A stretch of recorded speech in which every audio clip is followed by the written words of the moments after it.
For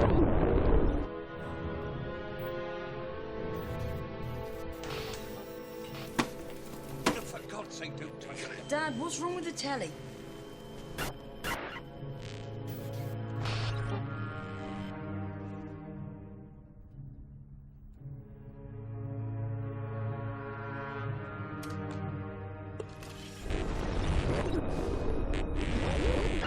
Good evening, London. Allow me first to apologize for That's this. the emergency channel.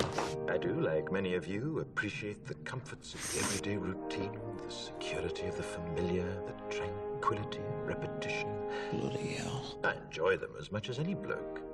But in the spirit of commemoration, Who's that, Mum? whereby those important events of the past, usually associated with someone's death or the end of some awful bloody struggle, are celebrated with a nice holiday, I thought we could mark this November the 5th, a day that is sadly no longer remembered, by taking some time out of our daily lives to sit down and have a little chat.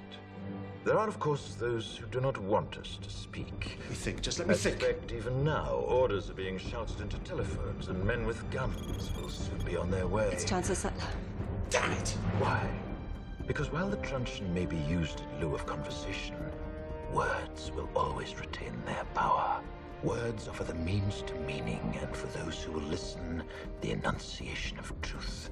And the truth is, there is something terribly wrong with this country, isn't there? You designed it, sir. You wanted it foolproof. You told me every television in London. Cruelty and injustice, intolerance and oppression. And where once you had the freedom to object, to think and speak as you saw fit, you now have censors and systems of surveillance coercing your conformity and soliciting Cameras. your submission. We need cameras. How did this happen? Who's to blame?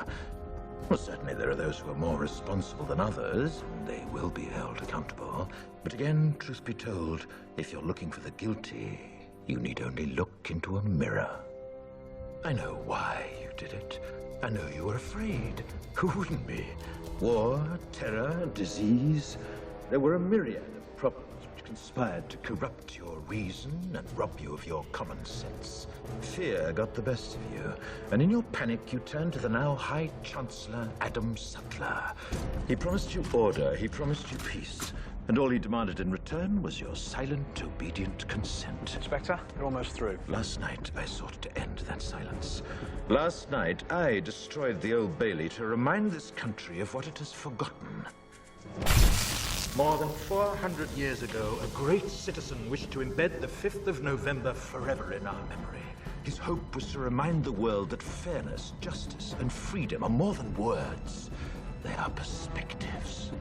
So if you've seen nothing, if the crimes of this government remain unknown to you, then I would suggest that you allow the 5th of November to pass unmarked.